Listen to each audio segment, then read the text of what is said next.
പാരീസിൽ ഒത്തിരി ക്രിസ്മസ് മാർക്കറ്റുകൾ ഓപ്പൺ ആയിട്ടുണ്ട്. ഇതിൽ എൻ്റെ കുറച്ച് ഫേവറേറ്റ് ഞാൻ പോയി എനിക്ക് ഭയങ്കര ഇഷ്ടപ്പെട്ട കുറച്ച് ക്രിസ്മസ് മാർക്കറ്റുകളാണ് ഇതൊക്കെ. ലാവിലറ്റിലുള്ള ക്രിസ്മസ് മാർക്കറ്റ്, അത് നൈറ്റിൽ പോയാൽ നല്ല അടിപൊളിയാണ്.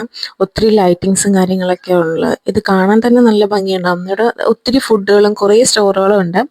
ഞാൻ പോയിട്ടുള്ളതിൽ എനിക്ക് കുറച്ച് വലിയ ക്രിസ്മസ് മാർക്കറ്റായിട്ടാണ് ഇത് തോന്നിയത്. ഇത് നമ്മുടെ നോർട്ട്ർഡാം ചർച്ചിൻ്റെ ഓപ്പോസിറ്റുള്ള ഇതൊരു വളരെ ചെറുതാണ്. ഈ കാണുന്ന അത്രയേ ഉള്ളൂ ഇതിനകത്തുള്ള കടകളും. പക്ഷെ ഭയങ്കര ക്യൂട്ടായിട്ടുള്ള ഒരു ക്രിസ്മസ് മാർക്കറ്റാണിത്. ഇതിൽ അധികം ഫുഡ് എക്സ്പ്ലോർ ചെയ്യാൻ മാത്രമുള്ള ഒന്നുമില്ല. പക്ഷേ നമുക്കൊരു ചെറിയ നല്ല ഭംഗിയുണ്ട് കാണാനായിട്ട്. ഒത്തിരി ഫോട്ടോസൊക്കെ എടുക്കാൻ പറ്റും. പിന്നെ ഇതുപോലെ ഹാൻഡ് മെയ്ഡ് ആയിട്ടുള്ള കുറേ പ്രൊഡക്ട്സുകളൊക്കെ ഉണ്ട് അവിടെ.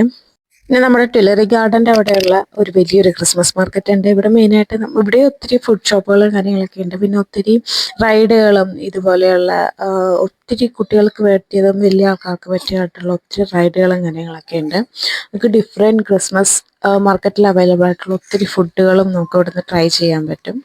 നോർമലി എല്ലാ ക്രിസ്മസ് മാർക്കറ്റിലും ഒരു ബേസിക് റേറ്റ് ഉണ്ടാവുമല്ലോ, അത് എല്ലായിടത്തും കോമൺ തന്നെയാണ്.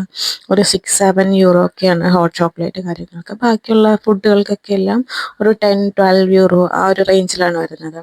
ഈ റൈഡുകളെല്ലാം പെയ്ഡാണ്. ഇതിനകത്ത് നമ്മൾ 2-3 റൈഡുകളൊക്കെ നമ്മൾ കയറിയിട്ടുണ്ടായിരുന്നു. എല്ലാം അടിപൊളിയായിരുന്നു. ഈ ഒരു വ്യൂ, ഈ റൗണ്ടിലുള്ള ഇതിനകത്തുള്ള വ്യൂ അടിപൊളിയാണ്.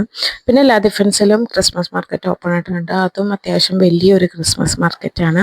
നിങ്ങൾക്ക് ഫ്രീ ആയിട്ട് കെറോസൽ പോകണമെന്നുണ്ടെങ്കിൽ ലാബിലെ ഹോട്ടൽ ദ വിലയുടെ ഫ്രണ്ടിലുള്ള ക്രിസ്മസ് മാർക്കറ്റിൽ അത് ഫ്രീ ആണ്. ഈ സാറ്റർഡേ ആണ് അത് ഓപ്പൺ ആവുന്നത്.